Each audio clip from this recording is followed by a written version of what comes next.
Hi friend, Marathi kitchen रेसिपीमध्ये आपलं स्वागत आहे। आज मी बनवणार आहे फिश फ्राय। मी बाजारातून 1 किलो बांगडा आणला आहे। आपण कसा बनवायचा ते बघूया।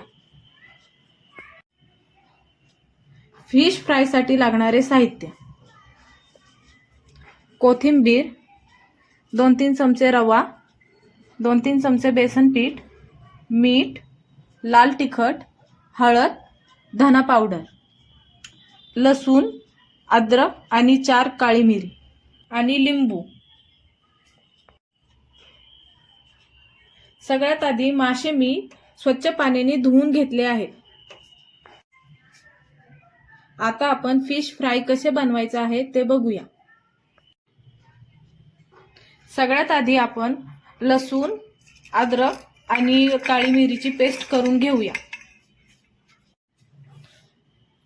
वाटण केल्यानंतर कोथिंबीर त्यामध्ये वाटून घेऊ।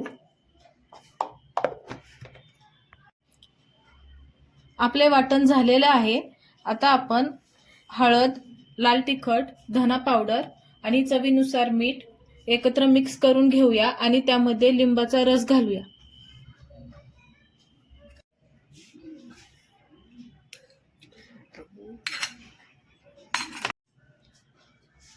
दोन चमचे लाल तिखट, अर्धा चमचा हळद, 2 चमचे धना पावडर आणि 1 चमचा मीठ। चवीनुसार मीठ घेतला आहे।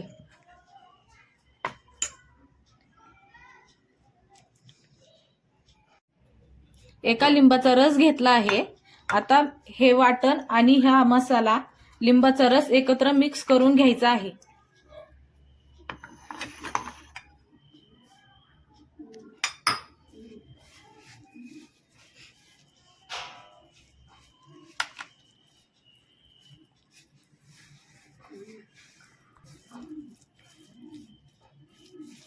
आता आपलं मिश्रण एकत्र केलं आहे।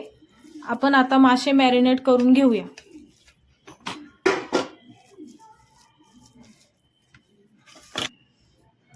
हा मसाला आता आपण माशांना लावू।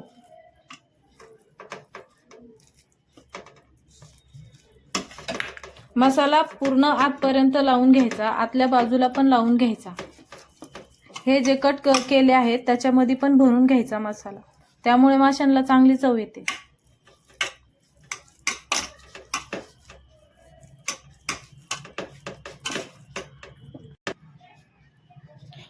पूर्ण माशांना हा मसाला मी लावून घेते। मिश्रण लिंबू पिळल्याने माशांना चांगली चव येते। मसाले पूर्ण आतपर्यंत लावून घ्यायचे आहेत, त्यामुळे माशांना चांगली चव येते।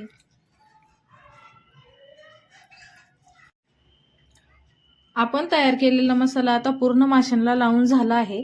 आता आपण पुढची तयारी करूया। मासे तळण्यासाठी आपण बेसन पीठ, रवा एकत्र मिक्स करून घेऊया।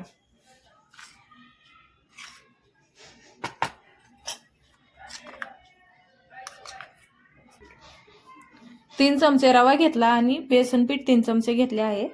आता थोडंसं मीठ घालून घेऊ। चवीसाठी लाल तिखट थोडं टाकू। हे चांगलं मिक्स करून घेऊ।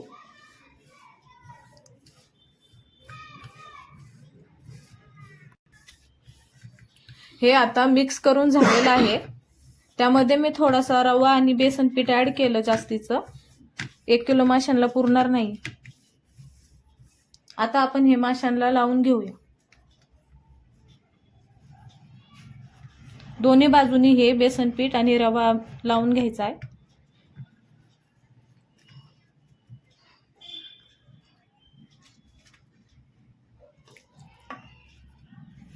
सगळ्या माशांना असं लावून घेतलं की थोडा वेळ ते ठेवायचं। मासे बेसन पीठ आणि रव्यामुळे चविष्ट आणि कुरकुरीत पण होतात। माशांना आता रवा आणि बेसन पीठ लावून घेतले। आता आपण ते तळून घेऊया।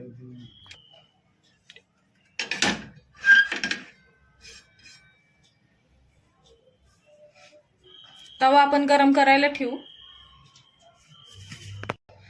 तवा आपला गरम झालेला आहे। आता त्यामध्ये 2 पळी तेल घालून घेऊ।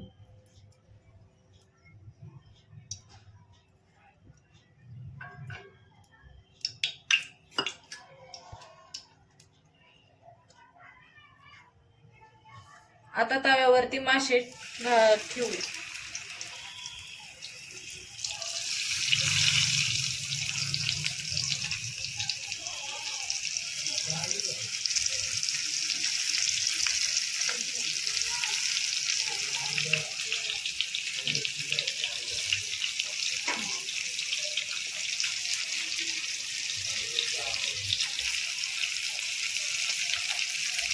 आपण सगळे मासे एका तव्यावरती तळून घेणार आहे. त्यामुळे तेल थोडं थोडं बाजूनी माशांच्या बाजूनी सोडायचंय, ज्यामुळे पूर्ण माशांना तेल लागेल.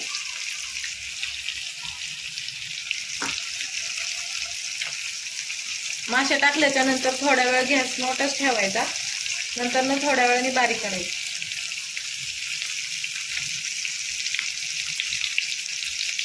आता आपण माशांवरती झाकण ठेवू, जेणेकरून ते शिजून जातील. बारीक गॅस करून झाकण ठेवायचंय आणि जरा थोडा वेळ ते ना शिजून द्यायचं.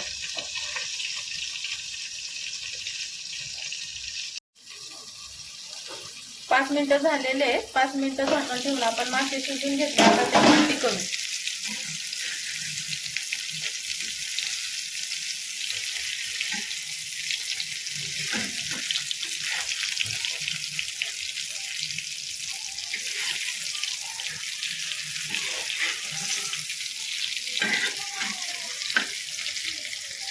जेणेकरून ते दोन्ही बाजूने शिजतील चांगले.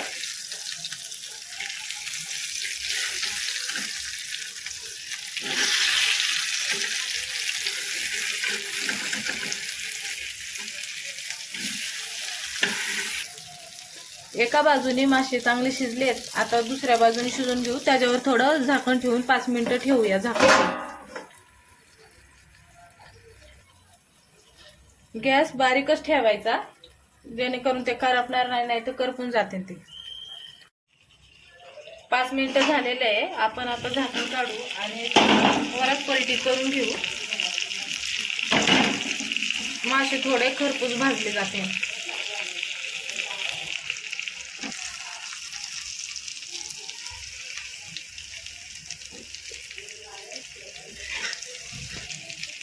सगळे मासे परत एकदा पलटी करून घ्यायचे, म्हणजे ते दोन्ही साईडने असे खरपूस भाजले जाते.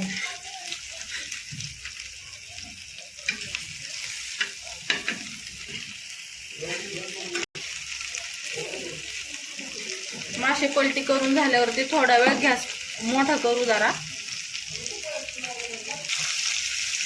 थोडस अर्धी पळी तेल घातले. आता ते मोठ्या गॅसवरती चांगलं परतून घेऊ मासे.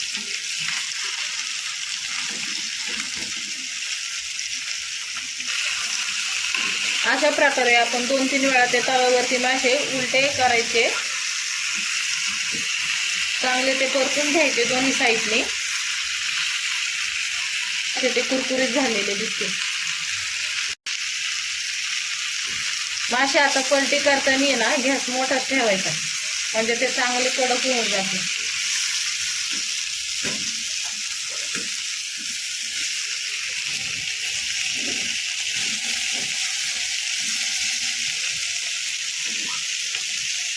अशा प्रकारे कमी तेलामध्ये आपला फिश फ्राय तयार आहे. आपले मासे आता पूर्ण तयार झाले. चांगले कडक पण झाले, ते चांगले खरपूस भाजलेत. कमी मसाल्यात केले ते, जास्त काही मसाल्यांचा वापर केला नाहीये.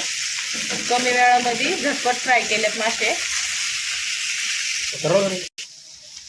अशा प्रकारे आपला फिश फ्राय तयार झालेला आहे. आता आपण माशासोबत सॅलड म्हणून टोमॅटो, कांदा आणि काकडी हे घेऊया.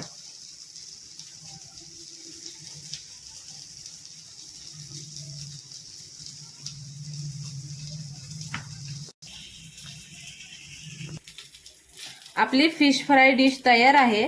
माझी रेसिपी आवडल्यास लाईक करा, शेअर करा आणि फॉलो करा. धन्यवाद.